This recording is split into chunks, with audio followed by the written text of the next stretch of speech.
주식시장에서는 선택은 뭔가 하긴 하려고 하는데 기존의 성장주로 가는 거죠.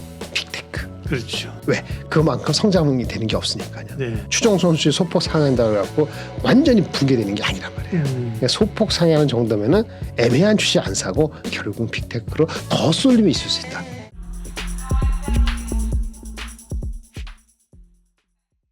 안녕하십니까. 예민수의 경제토크입니다. 오늘은 유니스토리 자산운용 김장렬 본부장님과 투자 전략 세우도록 하겠습니다. 어서 오십시오. 네, 안녕하세요. 예, 먼저 글로벌 증시 흐름들이 뭐 미국의 기술주를 필두로 해서 네. 좋습니다. 물론 긴축에 대한 우려도 있고 대체로 완전 강세장은 아니지만 괜찮다, 나쁘지 않다. 골디락스 얘기가 계속 나오는데요. 그렇죠. 좀 즐겨도 될까요, 이런 걸? 골디락스는 즐기는 것보다는 네. 너무 불안해하지 말고 너무 또 이렇게 낙관일변을 하지 말고 네. 좀 정중동으로 보자. 이런 게 골디락스 같아요. 이제 사람 마음이 그렇지 않아서 네. 한쪽으로 치우치게 돼 있잖아요. 치우치려고 그러면 조금 다운데 가서 다시 이제 중심을 잡고 또 반대로 마이너스 가려면 중심을 잡고 요거를 좀 반복하는 미세 조정, 파인 튜닝 작업을 계속 해야 되는 그런 구간이다라고 보는 게 골디락스 같습니다. 골디락스 하면 되게 좋은 느낌으로 뭐 엄청 좋지는 않지만 좋다 이렇게 느낌을 갖는데 네네. 그것까지는 아니고 그죠? 그러니까 약간 그 앞쪽에 우리가 안 좋은 거에 대한 시나리오를 예상했다가 골디락스인 것 같다. 이렇게 되다 보니까 굳이 얘기하면 최악까지는 아니더라도 좀 안 좋은 시나리오에서 좀 나아지는 시나리오로 전환이 되다 보니까 골디락스가 엄청 좋다가 막 내려갈 때 골디락스다 이렇게 보통 얘기하지는 않거든요. 그러니까 제가 가지는 느낌이나 시장에서 느낌은 약간 상단 하단이 아닌 중간 밴드에서 중간 평균 약간 이상의 괜찮은 걸로 느끼는데 본부장님은 중간 하단에서 중간 정도 올라온 그죠? 네, 그렇죠. 그 정도 중심으로 얘기를 하시네, 그죠? 거기서 흔들리는 네. 게 심하지는 않을 거다. 이렇게 바꾸시는 것인 것 같아요. 그렇군요. 그러면 이 골디락스의 근거 자체가 일단 물가는 떨어지기 시작했고 경기도 나쁘지 않고. 이제 그렇게 소위 경착륙으로 가지 않는다. 경착륙 가지 뭐 않고. 이런 로직이죠. 맞습니다. 네. 예.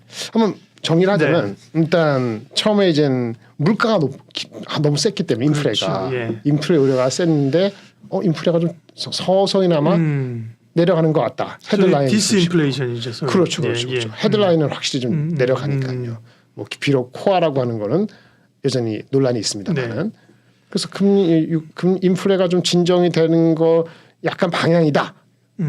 그러면 그 다음에는 근데 또 인플레가 이슈가 아니고 만약 경기가 경착륙하면 어떡하냐. 침체.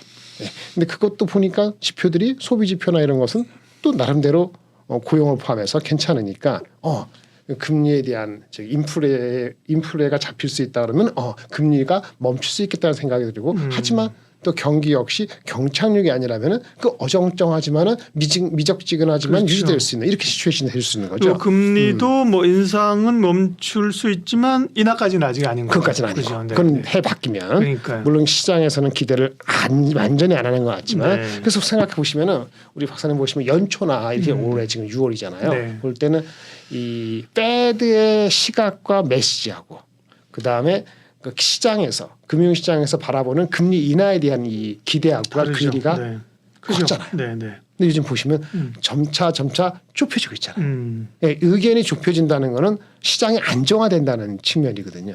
그래서 이것이 골디락스의 첫 번째 어떤 전제 조건이 될 수 있는 겁니다. 생각이 너무 다르면은 이 골디락스가 되기가 어려운 겁니다. 그렇죠. 이것도 물론 좁혀졌다가 다음에 또 어떤 변수가 생길지 모르지만 지금까지 올해 들어와서 한 6개월을 봤을 때는 기대치라든지 오차가 점점 좁아지면서 결국은 골디락스 하면은 말도 안 되는 소리가 아니고 고개를 좀 끄덕일 수 있는 상황이 되지 않았는가. 지금 상황 이렇게 볼 수 있는 거죠. 자, 그러나 이제 미국 경제도 좀 불안 요인들은 있어요. 이를테면 지난번에 이제 그 중소은행들이 막 연쇄 부동 나고 그죠. 사실 몇 개월 전 아닌데 그때 막 주말 사이에 며칠 만에 부도 나고 그죠. 3개월도 안 지났어요. 그렇죠. 멀쩡한 기업들이. 그리고 사실은 또 이 상업용 부동산에 대한 우려도 계속 얘기하는 분도 있어요.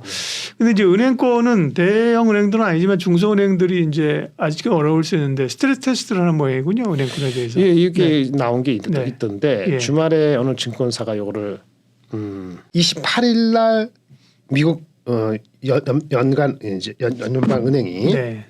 한 23개 정도를 추정 손실을 다시 한번 해본다는데 예. 스트레스 테스트가 과연 22년도 작년에 추정 손실 했을 때 754억 달러 상업용 부동산 그렇죠. 네. 손실률이 10% 가까웠는데 이 수치하고 비교했을 때 높아지면 불안해하겠네 시장 그죠? 높아지면 불안해하겠죠. 네. 그래서 높아진다는 건데 너무 높아지면 정신이 없는 건데 네. 조금 올라간다 하자고요. 그러면 어쨌든 스트레스 테스트는 좀 스트레스 테스트 나오기 전에도 좀 걱정이 되잖아요. 근데 소폭 상회하는 정도면은 그러면 또 생각이 어떻게 되냐면은 통화를 페드가 금리 인상을 한두 번 할 수 있다고 인디케이션을 줬는데 그 통화를 긴축을 강화하려는 것을 잠깐 멈출 수 있거든요. 그렇죠. 그러면 심지어 7월 26일이니까 네. 뭐 7월 초에 또 6월달 지표가 나오겠습니다만 경기 지표가 7월에도 금리 못 올릴 건데 이런 얘기가 갈 수가 있죠. 필미를 댈 수가 있죠. 네. 그렇게 되면은 선택이 주식시장에서는 네. 제가 아까 소폭 상회한다 그랬잖아요. 예. 그러면 선택을 뭔가 하긴 하려고 하는데 기존의 성장주로 가는 거죠. 빅테크. 그렇죠. 왜? 그만큼 성장이 되는 게 없으니까요. 네. 그렇다고 해서 이 추정 손실 소폭 상회한다고 해갖고 뭐 그 마켓이 완전히 붕괴되는 게 아니란 말이에요. 그러니까 소폭 상회하는 정도면은 애매한 주식 안 사고 기존의 결국 빅테크로 더 쏠림이 있을 수 있다. 쏠림이 강화될 수 있는 그런 게 되는 거예요. 네. 엔비디아라든지 뭐 구글이라든지 마이크로소프트 이런 쪽으로 애플, 테슬라 이런 쪽으로 더 쏠릴 수 있는 가능성이 있고 거꾸로 모든 상황에 바라보는 것처럼 뭐 추정 손실이 낮게 나온다. 그렇죠? 그러면 불안 요인이 좀 없어지는 거잖아요. 불안 요인이 없어지면 오히려 금리 인상을 할 수 있는 거예요. 할 수 있다고 했으니까. 그 금리 인상을 하게 되면은 주가가 많이 간 빅테크나 이런 쪽에 잠깐 쉴 수밖에 없고 또는 주가 많이 오른 것 많고 이격도가 조정될 수 있는 빌미를 줄 수 있는 거거든요. 그래서 그런 측면에서 약간 bad is good, good is bad 그런 거죠. 누구한테? 성장주 지금 시장을 이끄는 주식한테는 그럴 수 있는 여건이 된다. 참 애매모호하지만 오묘한 결과를 날 수도 있다. 물론 이거는 추정 손실이 우리가 예상하는 정도나 아니면 예상하는 것보다 많이 벗어나지 않는 걸 기대를 하는 거거든요. 많이 엄청나게 상회하면은 뭐 성장주에 대한 것도 경계심으로 바뀔 수도 있죠. 근데 어느 정도 견뎌낼 수 있는 정도라면 성장주 가속 쪽으로 갈 가능성이 있다. 근데 손실이 낮게 나오면 성장주 잠깐 쉬어. 나 다른 동생들도 갈래? 이렇게 될 수 있거든요. 그래서 장을 위해서는 어쨌든 손실은 낮게 나오는 게 좋은 거고 네. 하지만은 또 애매하게 소폭 상회하더라도 성장주는 강세가 되니까 장 자체가 그렇게 많이 흔들리지는 않을 것 같습니다. 그게 골디락스네요. 말씀하시는 거죠? 네, 맞습니다. 소폭이라는 말씀을 제가 전제로 가는 거죠. 그러니까요. 많이 하면은 뭔가 막 뜨거워지고 이제 그런 국면은 아니지만 또 악재가 나와서 주식을 막 끌고 내려갈 공황 상황도 아닌 거죠. 그렇게 얘기를 하셨어요. 여기는 공황이라든지 경기가 완전히 침체가 마이너스 2% 이런 정도의 경기 지표를 얘기한 게 아니고 스트레스 테스트니까 이 정도는 이렇게 보고 넘어가듯이 것 같습니다. 네. 미국 경제 상황을 먼저 체크를 했고요. 중국 얘기를 좀 이어서 하죠. 뭐 그러면은 네. 중국 미중 간의 갈등이 사실은 여전히 우리도 그렇고 글로벌리 긴장감을 계속 주고 있는 상황인데 뭔가 좀 변화들이 애를 쓰려는 노력들이 있습니다. 그래서 미중 간에 분위기가 지금 안 좋음에도 불구하고 고위급이 만나서 그죠? 뭔가 해결을 하고 하는데 뭔가 좀 바뀐 미중 간의 관계가 바뀐 게 있는 건가요? 바뀌려고 노력하는 움직임은 있었어요. 그러니까 4월 말, 5월 달 넘어오면서 미국의 고위급, 우리 빅텍이나라든지 여러 고위급 인사들 경제 갔죠. 최근에 뭐 엊그저께 지난주에 우리 빌 게이츠도 갔었고 그다음에 엊그저께 이번 주말에 국무장관도 가가지고 지금 시진핑까지 만났잖아요. 그래서 뭐 제스처적인 측면에서는 일론 머스크 갔었고 이런 모든 것들이 지금 1년에 한 달 반 지났는데 미국이 표면적으로는 계속 제재를 하고 있고 뭐 러시아 이슈도 있고 중국 자체 이슈도 있고 갈등이 있는데도 불구하고 왜 이런 행동을 할까? 그 속내가 궁금합니다. 그렇죠. 네. 그런 것에서 분석을 한 게 있어서 네. 일단 분석부터 말씀 한번 드려볼게요. 네. 이게 한 좀 됐습니다. 지금 그러니까 한 보름 정도 네. 전에. 이게 다 지정학적 전략에 의해서 움직이는 거거든요. 맞습니다. 네. 그래서 이제 원래는 이제 단어부터 이제 바뀌게 돼요. 이런 거 예. 나올 때 레토릭이라고 그러잖아요. 네. 그렇죠. 원래 디커플링 중국하고 끊어 이렇게 했는데 아니 그렇게 완전 끊는 게 아니고 리스크가 확실히 되는 안보적인 리스크 이런 측면에서만 좀 분리를 하는 거야. 이런 개념으로 디리스킹이라는 단어를 여기서 저기서 쓰기 시작하는 맞아요. 거죠. 그래서 여러 인사들 CEO들이 중국 방문하는 거고 그다음에 디리스크라는 단어가 하나 둘 나오는 것을 결합해 보면은 이건 앞으로는 중국에 대한 강도가 미국도 지금 뭐 아직 경제도 애매한 데다가 그다음에 인플레도 이슈도 있고 중국도 지금 회복을 못 하고 있잖아요. 네. 잘. 그러니까 둘 간에 필요가 생긴 것 같아요. 싸움이 멈춘 건 아니고 그러니까 젤런스키하고 저기 우리 우크라이나하고 러시아하고 뭐 죽기 살기로 싸우는 것 같습니다만 어느 단계 되면은 그건 안 죽으려고 싸우는 거지 죽으려고 싸우는 건 아니단 말이에요. 중국하고 미국도 마찬가지죠. 그러니까 아침부터 대밤부터 막 싸웠어요. 네. 근데 한 점심 오후 되니까 잠깐 쉬었다 하자. 배가 고픈 거야. 나도 죽겠고 너도 죽겠고. 그래서 우리 지금 먹으면서 하자. 뭐 이런 개념을 그렇게 얘기할 수는 없으니 예. 우리 목구멍을 총 거누는 건 빼고 그게 디리스크죠. 안보는 빼고 하지만 네 이해관계가 다른 건 내가 너도 인정하고 너도 나를 인정해. 약간 휴전해. 이런 개념이 아니겠느냐 생각이 들어서 지금 모든 거를 얘기한 디커플이 아니고 그 여러 가지 테러라든지 뭐 또 뭐 디리스킹 개념이 있네요. 테러 및 그렇죠? 돈 세탁 제재와 관련해 주로 사용되는 용어네. 원래 용어죠. 그러니까 안보 관련되는 거. 그건 뭐 하는 거죠. 그러니까 중국 입장에서는 대만을 양보 못하듯이 미국 입장에서도 니네가 앞으로 따라올 수 있는 반도체 제재를 해제는 못해. 네. 근데 그 용어가 아닌 나는 것에 또 다 모든 걸 엮어서 중국하고 떨어질래. 그게 디커플이잖아요. 그건 너무 광범위한 거지. 배제한다는 디커플링보다는 그렇지. 핵심적인 위험 요인을 제거하는 의미니까 그렇죠. 강도가 완화된 거다. 네. 완화됐다, 좁혀졌다 이렇게 되는 거죠. 그래서 그 단어를 쓰는 경우가 나온 건데 이게 뭐 여러분이 얘기했습니다만 백악관의 국가안보보좌관이 디리스크에 나섰다 하더라. 제임스 설리반, 이게 핵심 브레인이죠. 디테일. 네. 그렇죠. 그게 벌써 4월 말에 이런 용어. 왜 레토릭을 돌릴 때 그러는 거거든요. 뭐 앨런도 뭐 비슷한 개념으로 안보가 경제를 우선하는 안보. 경제 낮죠. 뭐 이렇게 그래서 이렇게 했고 5월에 그 우리 G7 히로시마에서 있었잖아요. 5월 19일인가 며칠 거기서도 정상에서도 디리스키라는 말을 앨런도 사용을 했어요. 그 다음에 5월 말에 JP 모간 회장 제이먼 다이먼드 이 사람 역시 중국하고 복잡하다. 한마디로 정리할 수 없다. 복잡하니까 이게 너무 단순하게 접근하지 말아라. 그래서 디커플이 아닌 디리스킹 위험 제거일 뿐이다. 그 뭐 앨런 원래 국무력 장관부터 해갖고 앨런, 제이민 다이먼드 다 얘기했으니까 그걸 가는 거 맞는 거잖아요. 그러면서 사람들이 방문을 계속 이어진 거기 때문에 오늘 엊그저께 있었던 그 국무장관이 5년 만에 방문해서 제스처지만 우리 뭐 왕이도 만나고 다 만나서 한 거는 뭐 일단 휴전. 그렇죠. 아주 핵심적으로 빼고. 방금 시진핑 안 만났겠죠. 시진핑이죠. 만나줄 수가 없죠. 만났죠. 그래서 유럽부터 나온 얘기는 군사적 용도 첨단 기술. 그러니까 반도체는 관계 없어요. 다른 쪽에서는 좋게 얘기하면은 뭐 좀 풀어줄 수도 있고 나쁘게 얘기하면은 그래봤자 그냥 죽기 아니면 살기 더 에스컬레이션 되는 게 아닌 정도니까 뭐 큰 거 없네라고 또 생각할 수도 있어요. 그래서 뭐 이게 저기 민감한 경기 시클리컬 아니면 화학 철강주에 전반적으로 이게 영향이 좀 의미 계속될지는 잘 모르겠어요. 근데 하여튼 최악의 경우는 지났다. 이런 개념으로 해석할 수 있는 용어가 나온 거죠. 그래서 이게 배경은 있는데 배경은 아까 말한 거예요. 먹고 살기 힘든 거죠.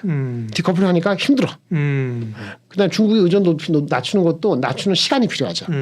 그렇죠. 네, 그래서 시간도 필요하고 좀 벌자 이런 얘기고 둘째는 미국보다는 유럽 쪽은 중국에 많이 매달려 있잖아요. 의존도가 있죠. 중국의 협조가 EU의 협조가 하기엔 쉽지가 않아. 중국 디커플링을 하려고 하더라도 미국도 만만치가 않다. 그래서 EU 협조도 쉽지 않고 그다음에 중국 의존도 낮추는 것도 시간이 더 걸리고 이래 하니 열심히 점심까지 싸웠는데 좀 쉬자 이러는 게 있고 이 세 번째 해석은 좀 아전 인수 같기도 한데 미국의 자신감? 그동안 열심히 때렸다 이거죠. IR에서 배제도 하고 반도체 협력도 하고 뭐 치포 동맹도 하고 여러 가지 추진 과정에서 중국이 좀 주춤한 거 아니냐. 그래서 좀 강원 전략으로 조금 믹스하자는 얘기일 수도 있다. 근데 요 지금 애널리스트가 쓴 건데 그건 잘 모르겠어요. 이게 자신감인지 자신감보다는 제가 봤을 때는 미끼를 던지면서 잠깐 휴전하는 개념으로 저는 더 보고 있는데 자신감의 표면이라 표출을 안 하면 이게 좀 중기적으로 좀 뭐 잠깐 멈춘 게 아니고 뭐 최소한 뭐랄까요 미국하고 우크라이나하고 러시아하고의 진짜 휴전할 때까지는 좀 너하고 나하고도 좀 쉬자. 그렇게 해석하면 그건 자신감에서 괜찮아. 너 좀 이렇게 양보하고 내가 양보해줘도 네가 뭐 얼마나 따라오겠어. 그동안 힘들었지? 내가 좀 봐줄게. 이렇게 할 수도 있죠. 그런데 요즘 보니까 뭐 중국은 대만에 대해서는 뭐 일치 아니잖아요. 그렇죠. 그래서 뭐 이게 미국의 일방적인 자신감 이건 아닌 것 같고 아까 말씀드린 것처럼 EU가 협조하기도 어렵고 그다음에 시간도 걸리고 하니 잠깐 배고프니까 쉬자. 이런 개념이 아니겠나 싶습니다. 뭐 나머지 거는 그냥 똑같은 얘기입니다. 물론 아까 어렵다는 게 미국 인플레이션 압력, 중국 내수세가 뭐 뻔한 얘기고 그래서 쉬자, 피곤하다 이런 개념으로 온 것 같은 생각이 저는 듭니다. 박사님 어떻게 생각하세요? 글쎄요. 그렇다고 뭐 이제 한숨 돌렸다고 이제 사실은 이게 투키티테스 함정 나오는 것처럼 1, 2위의 싸움인데 그렇죠. 패권 전쟁에서 1등이 조금 예를 들면 쭉 한숨 돌린다고 해서 이제 괜찮으라고 할 수 없잖아요. 사실은 전략적으로 밟을 때 완전히 밟아야 되는 거잖아요. 그렇죠. 그렇기 때문에 쉽지 않을 것 같아요. 그죠? 잠시 포즈, 스킵, 포즈 잠깐 멈추는. 그리고 이거는 이제 미국의 정권이 누구냐? 바꿔도 마찬가지예요. 이제는 그렇죠. 그러니까 두 개 다 봤으니까. 그러니까 민주당이 됐든 공화당이 됐든 이거는 이제 당의 어떤 싸움이 아니라 국가 대 국가 대 싸움이기 때문에요. 미국의 소위 이제 지식인들의 그 아젠다이기 때문에요. 그러니까요. 근데 미중 갈등이 그나마 약간 소강 상태라도 그 좀 가주면 그죠? 가주면 숨통이 좀. 네, 그렇죠. 숨통이 좀 트이게 되면 뭐 중국발 이슈나 뭐 또 중국이 이제 경기 부양한다 그러고 이런 것들도 국내 관련주에게는 나쁘지 않은 거죠. 그죠, 나쁘지 않죠, 그죠? 네. 그래서 아까 말한 것처럼 골디락스의 또 하나의 조건. 중국이 엄청난 부양을 구체적으로 하면은 골디락스 넘어설 수 있죠. 네. 근데 그렇게 할 툴도 별로 없고 아직 그런 지금 상황도 아니고 그래서 중국 역시 그래 미국이 그렇게 나오니 뭐 표면적으로는 뭐 그래 알겠어 이렇게 접근하는 식이 아닐까. 그런 미직지근하지만 다 각자 내실을 하는 거죠. 미국도 미국대로 그렇죠. 이제 금리 인하하고 중국 입장에서도 그죠. 중국 입장에서도 엄청 그렇죠. 펀치를 날리던 애가 잠깐 쉰다는데 나 계속 때려줘 이러진 않을 거잖아요, 그죠? 나는 장갑 2개 끼고 왔어 이렇게는 안 못한단 말이에요. 그러니까요. 그래서 그런 의미에서의 소강 상태로 간다는 측면에서 뭐 한국도 그렇고 EU에도 그렇고 이런 모든 것 시츄에이션은 표면적으로는 이게 골디락스 이상은 아닌데 환율 측면 같은 거라든지 이런 것도 안정화될 소지가 있는 거기 때문에 우리 미국의 금융정책 말고 말씀이죠. 그런 측면에서는 not bad. 네. 그렇게 보시면 될 것 같습니다. 증시를 둘러싸고 있는 재벌 환경들 어떻게 보면 이제 뭐 우리 통화 정책이나 경제나 뭐 이런 것보다 더 큰 그림에서 그죠? 소위 골디락스 국면, 그다음에 중국하고 미국하고의 약간 해빙까지는 아니더라도 휴전, 약간 뭐 그렇죠. 숨고르기 이런 국면을 이해하고 투자를 대응하면 좋다. 그렇죠. 이렇게 큰 그림을 먼저 좀 그려봤습니다. 유니스토리 자산운용 김장렬 본부장님 함께했습니다. 고맙습니다.